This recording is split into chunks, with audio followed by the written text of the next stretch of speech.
Madame, Monsieur, bonjour. Votre émission Parcours d'un homme, mémoire d'un pays reçoit ce jour un ancien syndicaliste, Paul Essay-Iko. Ancien secrétaire général de la CSTB, membre du Parti communiste du Bénin. C'est à son domicile dans le quartier Ouedo, dans la commune d'Abomey-Calavi, qu'il nous reçoit dans cette émission qui se propose de revisiter les coulisses de son parcours. Paul Essay-Iko, bonjour, merci de nous recevoir chez vous. Bonjour, monsieur le journaliste. Des syndicalistes ou des communistes, on en connaît un peu partout à travers le monde. Mais vous avez cette particularité-là de vous mettre toujours en rouge. Et quand on vient chez vous, tout est en rouge pratiquement. Votre véhicule a la couleur rouge. Vous avez un chapeau rouge, une chemise rouge et les tables sont badigeonnées en rouge chez vous. C'est quoi le secret? C'est quoi le pacte? Merci, c'est le rouge du courage. Un pacte scellé avec la vie de combat, la vie de la défense jusqu'au sang, jusqu'à couler le sang pour les travailleurs, défense des travailleurs, défense de la justice. La justice, j'ai pris fait et cause pour la justice déjà depuis la classe de CM2, mais plus précisément en classe de 4e au CEG de Dassa. C'était quoi le mobile? Ah ouais, lorsque, mais nous étions, nous les enfants de papa, M. Iko Robert, qui a frôlé, c'est quelqu'un qui a frôlé d'être prêtre, et il n'a pas pu à cause de la maladie, il est revenu à la maison. Mais il nous a plongé dans la religion catholique romaine. Mais lui-même, pour ne pas nous étendre trop, lui-même a été martyrisé. Martyrisé par les prêtres même. Puisque en classe de 4e, ma grande sœur Iko Christine ira avec une bourse à Dakar.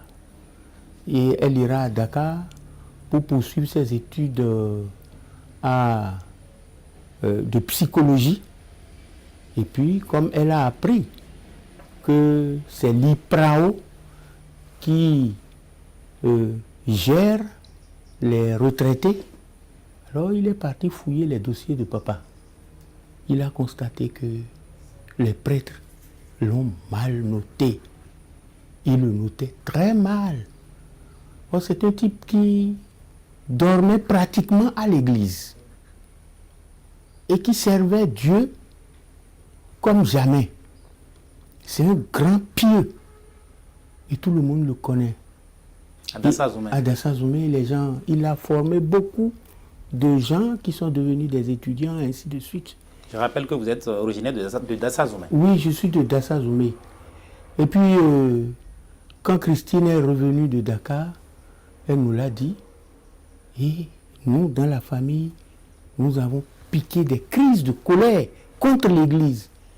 C'est les prêtres diocésains basés à Abomey qui ont très mal noté mon papa.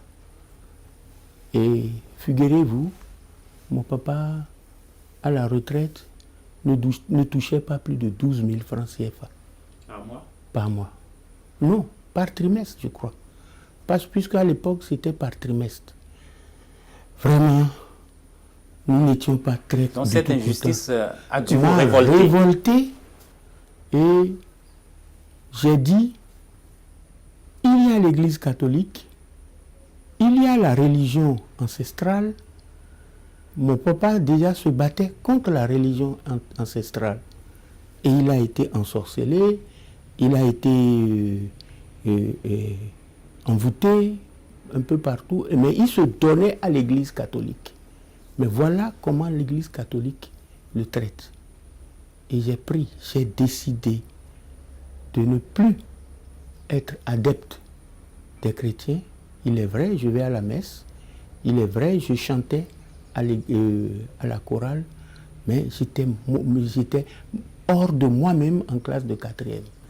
Et lorsque l'abbé Okio, devenu Monseigneur Okio, nous prenait au CEG, au catéchisme, pour nous enseigner donc la religion. J'étais incurable avec lui, jusqu'à ce que on m'a renvoyé donc de ce cours-là. Dès cet instant, je suis devenu un révolutionnaire. Après près de 30 ans de vie réelle syndicale, est-ce que vous êtes satisfait? Est-ce qu'on peut déjà dire que vous êtes à la retraite maintenant? Je suis à la retraite. Mais est-ce que vous êtes satisfait du combat que vous avez mené? Monsieur, lorsque j'ai continué avec le Parti communiste qui m'a formé, il s'agissait d'aller plus loin et de prendre le pouvoir dans le sens que les travailleurs, les pauvres, les ouvriers s'en servent pour leur compte. Je n'y suis pas arrivé avec les camarades, mais nous nous sommes battus parce que il y a deux événements qui me marquent. La marche du 11 décembre 89. Elle était précédée par une autre marche à Boyko, que moi-même j'ai dirigée à Boyko, où nous avons quitté les gens parce que... C'était un prélude à la conférence nationale. Bien, on ne pourrait pas dire que c'est un prélude à la conférence nationale, mais c'est le combat et l'éveil de la conscience des masses qui était arrivé à ce niveau-là, contre Mathieu Kérékou, contre toutes ces structures et autres. Et je dirais, les gens, en 11 décembre 89, avant ça, je crois 1 ou 2 semaines avant, les gens sont venus dans ma maison m'appeler pour dire que il faut qu'on aille marcher. Déjà sur le goudron, ils brûlaient le drapeau béninois. C'était quoi ce qui vous opposait autant au général Mathieu Kérékou? Parce que vous avez fait la prison sous son règne. Vous avez dû faire 5 ans en prison. C'était quoi le problème entre vous deux? Puisque vous étiez révolutionnaire, lui aussi, il était révolutionnaire. Mais c'est paradoxal quand même que deux révolutionnaires ne s'entendent pas. Non, Mathieu Kérékou n'était pas un révolutionnaire. Mathieu Kérékou était un putschiste. Il a fait un coup d'État. Et d'ailleurs, ce n'était pas lui qui avait fait le coup d'État. Et Janvier Assoba, les Aladaye et autres, c'est eux qui sont restés à la tête pour faire le coup d'État. Pourquoi? Parce que la lutte politique des élèves et étudiants de l'UGED, l'Union générale des élèves et étudiants du Dahomey, à l'époque, avait amené le gouvernement de Ahomadébé à perdre la face totalement. Et à ce moment-là, les gens disaient que le pouvoir traînait par terre. Il suffisait de se baisser pour le ramasser. Donc, dans tous les compartiments, les combats ont défait le pouvoir de Ahomadébé, mais aussi du triumvirat, du monstre à 3 têtes. Oui.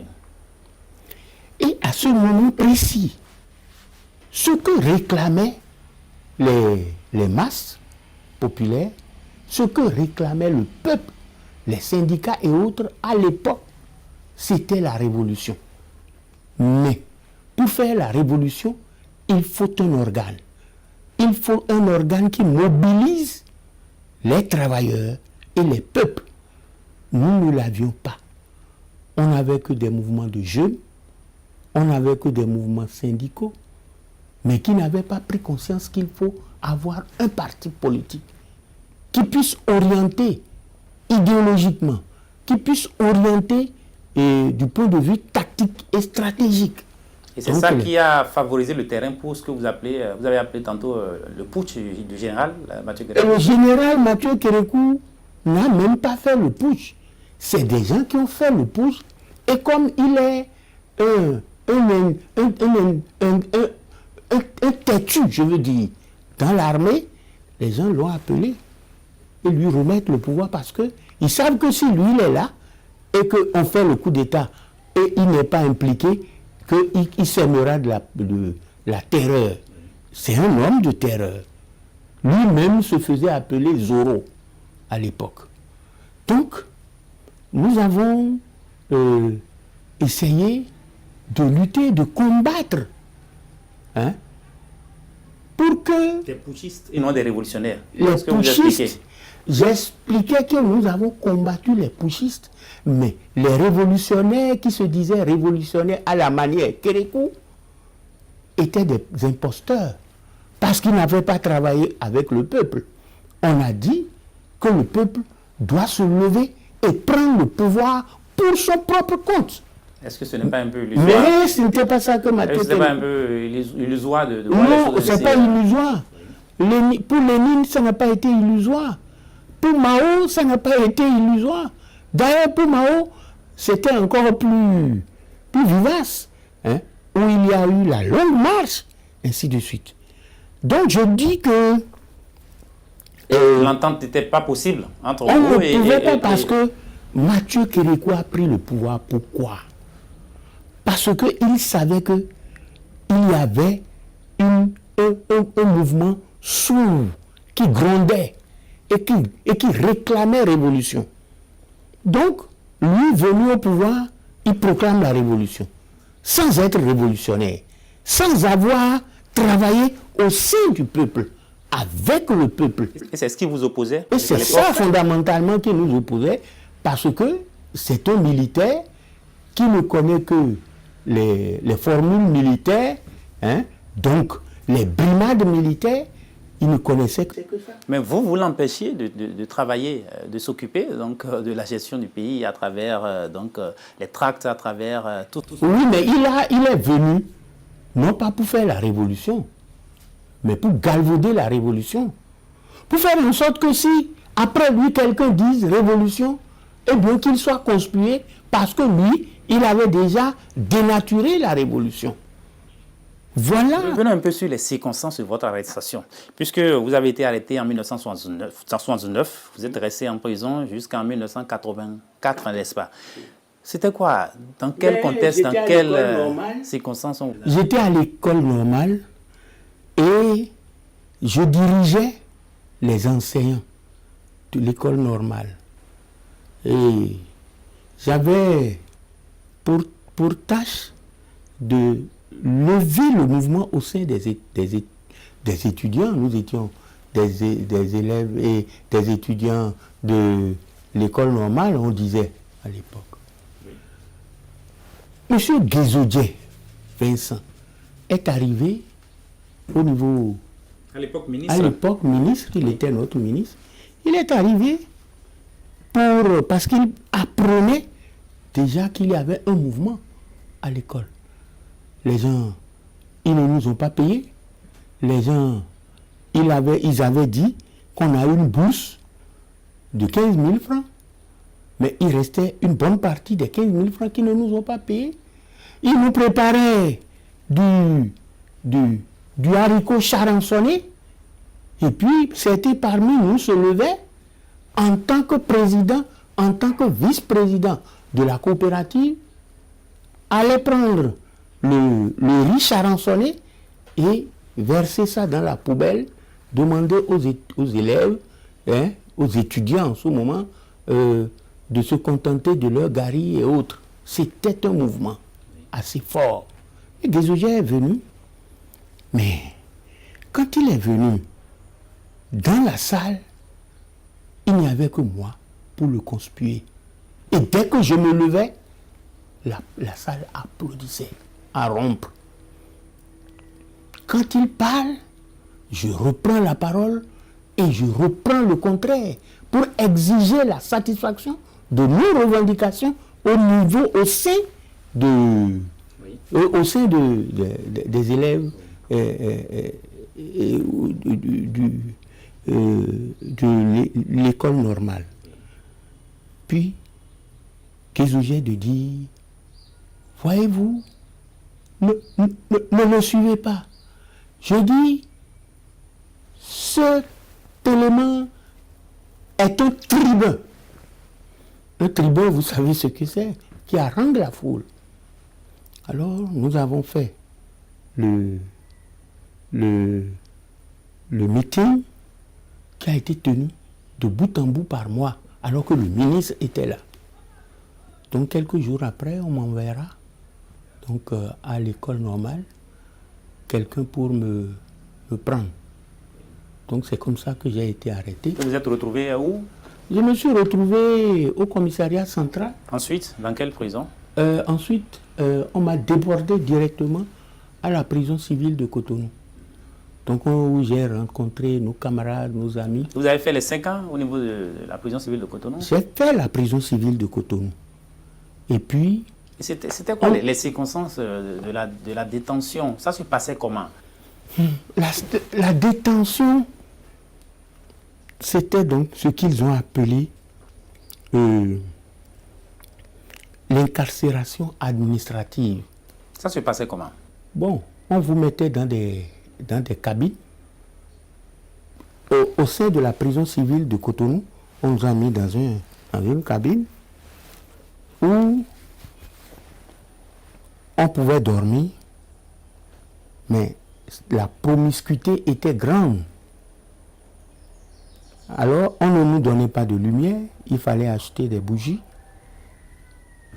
Et on nous a amenés dans des cabines où les prisonniers de droit commun étaient rois, puisqu'ils avaient déjà organisé leur vie au sein de la prison, et il y avait des chefs bar, on a dit, vous allez à la bar, quoi. Oui. Et on était là, on ne mangeait pas, on ne nous donnait pas à manger, on ne nous soignait pas.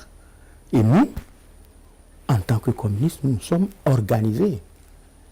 Puis qu'est-ce que nous faisions? Ce qui était faisable dans la prison, c'était que les prisonniers eux-mêmes, ils tissaient des paniers au raffia et au nylon.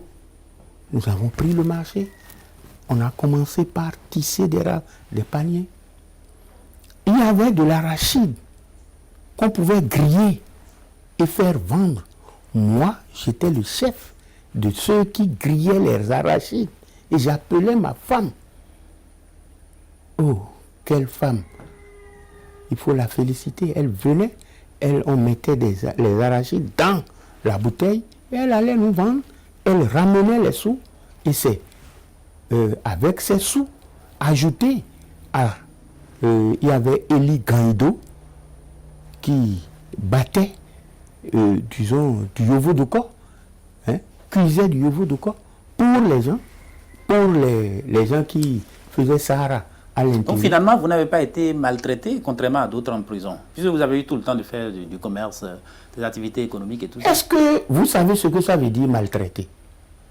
On était ruiné d'abord physiquement, on était ruiné, disons, par l'estomac, on ne mangeait pas, on était séparés de nos parents, de nos amis, les études sont coupées. Tout est coupé. C'est sérieux. Qui étaient vos compagnons de prison? Quelques noms? Bon, j'ai eu Afouda Fulgence, le professeur d'université qui est devenu secrétaire général de son syndicat, Afouda Fulgence. J'ai eu Mama Yari Adam, lui il est au Canada maintenant. J'ai eu Gaido Eli, il était dans la... disons, au trésor public. J'ai eu plein de gens comme, comment dirais-je, beaucoup de camarades. Il y avait eu le professeur Noudjanoumé Philippe. Et finalement, vous n'êtes pas resté très longtemps à la CSTB. Qu'est-ce qui s'est passé? Non, je suis resté longtemps. À la tête de la CSTB? Bon, je suis resté à la tête, donc j'ai fait... Pas très longtemps à la tête de la CSTB? Non, pas très longtemps à la tête comme secrétaire général. Oui. L'objectif était pour les gens de préserver la direction et de terminer le séjour de tous ceux qui étaient avec Azoua Gaston. Oui. Puisque Azoua Gaston a démissionné, disant qu'il était fatigué. Alors, donc, auparavant, ce que vous oubliez, je n'ai pas été seulement à la CSTB. La préfiguration de la CSTB, je l'ai faite. Donc, j'avais quitté la clandestinité, j'avais quitté la prison et j'ai refait une seconde fois parce que je vous avais dit que j'étais à l'école normale quand on m'a arrêté. Oui. Puis après 5 ans, je suis libéré, j'ai décidé de reprendre l'école normale. J'ai décidé de reprendre l'école normale. J'ai fait l'école normale, j'étais major de ma promotion. Et puis, une seconde fois, puis on a été distribué dans les écoles. Mais en ce moment-là, le mouvement de combat, de lutte, était très, très effervescent. J'ai été élu comme président du bureau de liaison de la sous-préfecture d'Abomey. Parce que les instituteurs n'avaient pas voulu prendre en charge ce que les communistes faisaient, à savoir les comités d'action, puisque c'est les comités d'action qui ont lutté pour faire tomber Mathieu Kérékou et arriver à la conférence nationale. Donc, on m'a élu président du BLD, bureau de liaison de la sous-préfecture du district. Et lorsque tous on s'est retrouvés, Dassa et Savalou et Ouenri, tout ça là, tous les bureaux de liaison se sont levés et se sont retrouvés. On m'a élu président du bureau de liaison du ZOU. Ça, c'était avant la constitution de la CSTB, même ça. Non, la CSTB existait, mais elle était en clandestinité. Donc, nous avons fait ça. Nous avons fait les bureaux de liaison qui se sont réunis ensemble pour faire un truc national. Mais Mathieu Kérékou nous disait que aucun régime, les étrangers, tout ça là, n'accepteront pas, disons, les bureaux de liaison. Et qu'il fallait que nous, on puisse devenir syndicat. Oublions un peu le général Mathieu Kérékou maintenant et parlons d'un peu des coulisses de la Bourse du Travail où vous êtes resté pendant très longtemps. Vous avez été adjoint de Gaston Azoua pendant de longues années, ensuite secrétaire général de la CSTB. Et parlons un peu donc des coulisses du temps que vous avez fait là-bas. On a senti des hostilités plusieurs fois entre les centrales syndicales, entre les confédérations syndicales, entre les secrétaires généraux. Parfois, vous vous entendez pour aller en mouvement de protestation, pour aller en grève, mais à la fin, la CSTB n'est jamais satisfaite. La CSTB est toujours restée campée sur sa position et se désolidarise toujours. On a l'impression que la CSTB n'est jamais satisfaite. Vous êtes insatiable, c'est ce qu'on dit. Qu'est-ce que vous nous dites à propos? Ça veut dire que vous ne comprenez rien du mouvement. Oui, allez-y. Du mouvement syndical et de la lutte en général dans notre pays. Pourquoi les autres finissent toujours par laisser tomber, mais vous jamais? Ils finissent par laisser tomber parce que ils n'ont pas la résistance qu'il faut. Et généralement, nous les soupçonnions de connivence avec le gouvernement. Nous les soupçonnions de ça. Parce que je vous prends un exemple. On a lutté et Yahi Boni était en passe d'accepter nos revendications, notamment sur les 1,25 et autres. Il suffisait tout simplement d'attendre une semaine ou deux.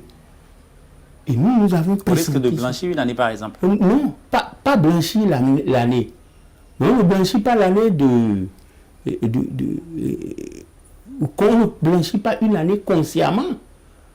Mais nous disons aux camarades, résistons un peu. Si on résiste, parce qu'il y a certaines choses que Yahi délaissait déjà. Mais les gens sont allés sans nous, n'est-ce pas, suspendre le mouvement.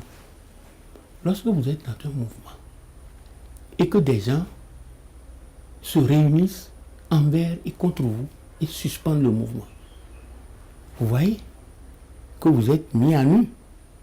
Mais les travailleurs eux-mêmes, on constate qu'ils n'en avaient pas assez et qu'ils voulaient en découdre avec le gouvernement.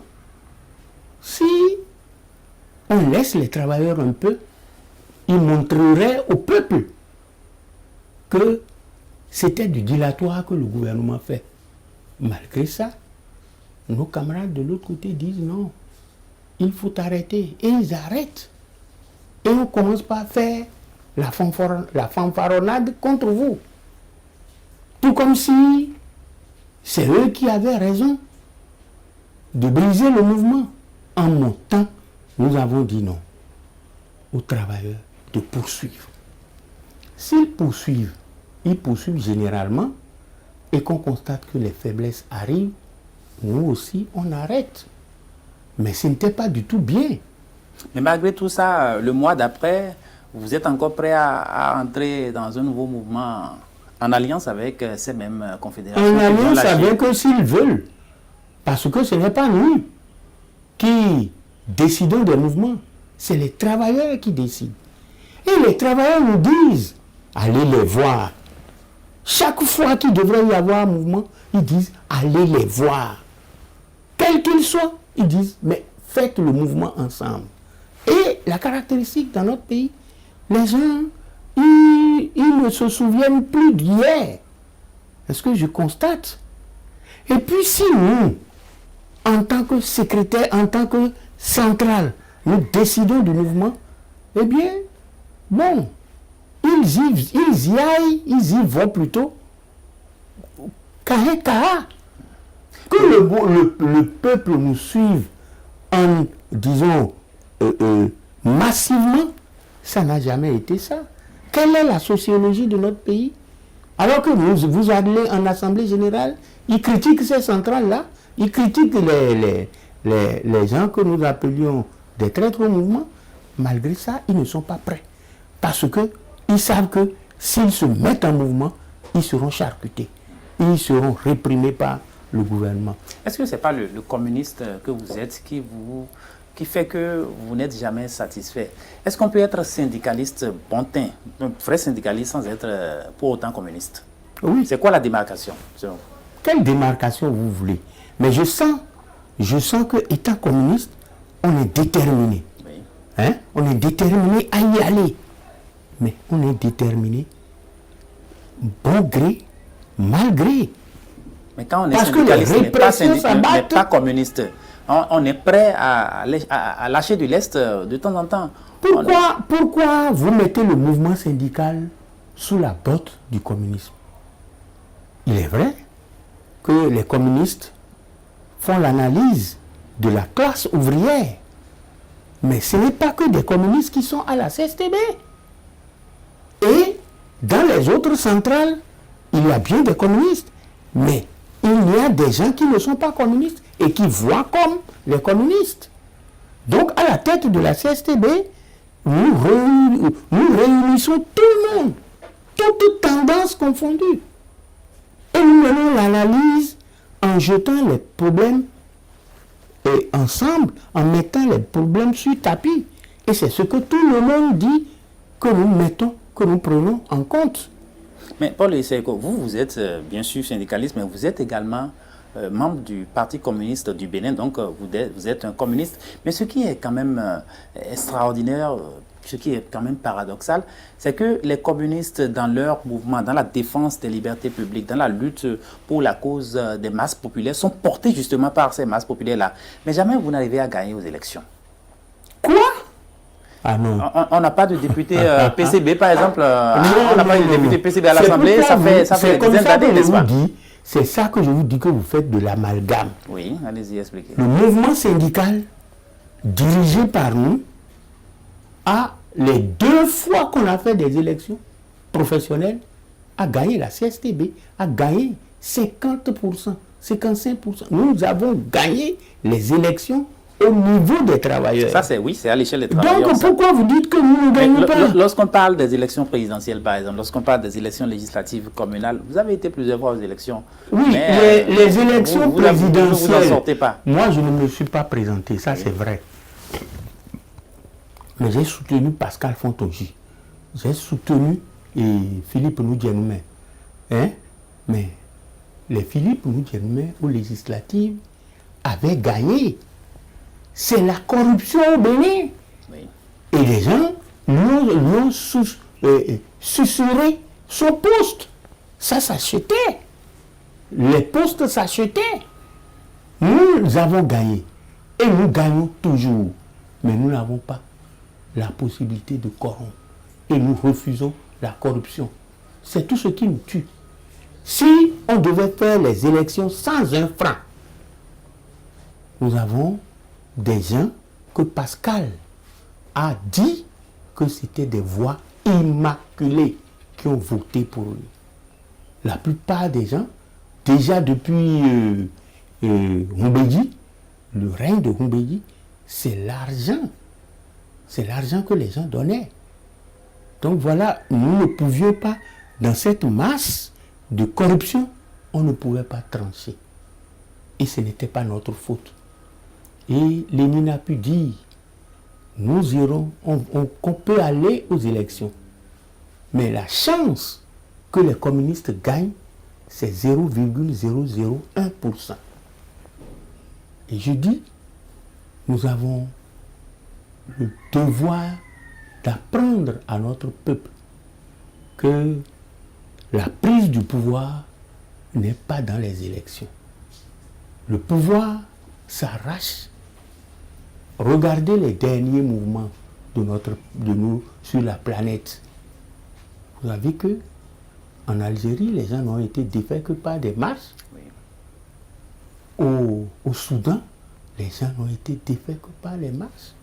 Plus proche de nous, c'est un soulèvement populaire qui a enlevé le régime le plus dictatorial, le plus autocratique de Blaise Compaoré. Quelles ont été vos relations avec les pouvoirs politiques quand vous étiez à la Bourse du Travail? Est-ce que vous avez eu des propositions de postes politiques, postes ministériels par exemple, postes de directeur, etc.? Moi, je n'ai jamais, en tant que Paul Essay, je n'ai jamais eu de poste qu'on m'ait proposé comme ça. Jamais. Mais des collègues syndicalistes en ont eu, n'est-ce pas? C'est possible. Mais pourquoi les gens ont autant peur de venir vers vous, selon vous-même? Ben, selon moi, c'est que je suis intègre. C'est qu'on sait que... Vous êtes non négociable. Oui, je ne peux pas être négocié. Surtout que je sais que c'est des pouvoirs autocratiques. Mais lorsqu'on accepte, moi-même, je dis que lorsqu'on accepte un poste ministériel, par exemple, est-ce que ce n'est pas pour servir son pays? Ce n'est pas pour servir le même peuple dont vous parlez, les mêmes masses populaires? On vous donne, n'est-ce pas qu'on vous donne là l'occasion de mieux faire, de bien faire, de donner l'exemple. Et pourquoi vous n'accepteriez jamais cela? Il est difficile de servir dans un pouvoir autocratique. Lorsqu'on vous donne une parcelle de pouvoir et que vous pensez pouvoir utiliser d'une manière ou d'une autre, d'accord? En même temps, le même pouvoir réprime. Le même pouvoir réprime. Le même pouvoir condamne. Hein? Oui. Le même pouvoir envoie des gens sur le terrain pour réprimer. Et vous êtes dans ce pouvoir-là. Bon, les masses ne comprendront pas. Elles ne comprendront jamais. Donc, il y a deux choses. Oui. Ou alors, c'est un pouvoir, peut-être mi-figue, mi-raisin, je ne sais pas. Ou alors, vous travaillez à avoir votre propre pouvoir. Tout dépend, hein? Tout dépend du niveau où vous êtes arrivé. Si vous êtes à la crème du mouvement démocratique, vous ne pouvez pas aller vous pavaner là-bas. On retient quand même que Paul Essa-Eko est un bon négociateur parce que lorsqu'il y a des marches, on a vu des marches où la police a voulu s'interposer. On vous a vu dans les négociations avec les forces de sécurité publique. Donc on peut retenir que vous êtes un bon négociateur également. Mais les ministres de tutelle que vous avez, faisons une petite distribution de points au niveau des ministres que vous avez connus. Qui sont ces ministres-là qui vous ont positivement marqué quand même? Vous avez connu par exemple le ministre Tiendo, vous avez connu le ministre Souton, vous avez connu la ministre Cora, vous avez connu le ministre Aruna, etc. Cora Zaki est la ministre la plus médiocre que j'ai connue de mon temps, de mon règne. Et elle prenait fait et cause pour tout ce que dit le président de la République. Bon. Il n'y a pas eu que cette ministre-là, il y a eu des ministres qui vous ont marqué, n'est-ce pas, positivement? Non. Tous ont été on n'a pas eu qui m'a négatifs. marqué positivement. Oui. Bon. Le seul ministre qui aurait pu faire œuvre utile, c'est le ministre Adani Timothée. Oui. Adani Timothée a été ministre. Et dès qu'il a été ministre, il m'a appelé. Et je suis allé le voir avec les gens, avec les membres de mon bureau. Et il a demandé que nous commencions par regarder la situation en mettant de côté le rigorisme, ainsi de suite. Mais nous lui avons dit que ce qui était important, c'est la satisfaction des revendications des travailleurs, et que si les travailleurs demandent et qu'ils ne satisfait pas, nous ne savons pas comment nous pouvons dire que lui, il a été un ami hier et aujourd'hui, il refuse de satisfaire nos revendications et on ne s'entend pas. Donc, on n'a pas pu prendre fait et cause pour lui. Quand bien même, il essayait de nous appeler, de nous amadouer. Syndicaliste, vous êtes à la retraite aujourd'hui. Comment ça se passe cette retraite-là, en 2 mots? Bon, ma vous retraite, ennuyez? Non, non. Au contraire, j'ai beaucoup d'activités. D'abord, je voudrais vous dire et vous démasquer que je passe le plus clair de mon temps à regarder quelle a été ma vie. Comment je me suis battu. D'abord, au départ, quelle a été ma vie sociale en ce qui concerne les relations avec la religion. Et comment, je vous ai dit tout à l'heure, j'ai transcendé. Parce que l'injustice se menait au sein de ma propre famille et avec mon père, qui, dévot qu'il était, refusait que nous parlions de lui. Hein? Et il disait que non, il faut laisser ça, c'est Dieu qui a voulu, ainsi de suite, alors qu'on le maltraitait. Moi, j'ai pris le chemin différent, le côté différent. Donc, aujourd'hui, j'ai fait créer un syndicat, le syndicat des retraités, et je me bats avec. Il est vrai que j'ai été malade sérieusement, que j'ai frôlé la mort, mais quand je me suis retrouvé, je me suis remis encore dans la lutte syndicale. Qu'est-ce que Gaston Azoua a été pour vous? Azoua a été mon maître. Oui. Azoua a été l'organisateur principal de la CSTB. Il a cette manière d'haranguer la foule, n'est-ce pas, d'orienter les luttes, de faire en sorte que nous combattions l'ennemi. Mais il a aussi cette qualité de pouvoir désigner les gens qui peuvent aller à telle lutte, telle lutte. Je pense que nous avons parcouru l'essentiel de votre parcours. Merci une fois encore pour votre disponibilité. Paul Issei Eko, merci.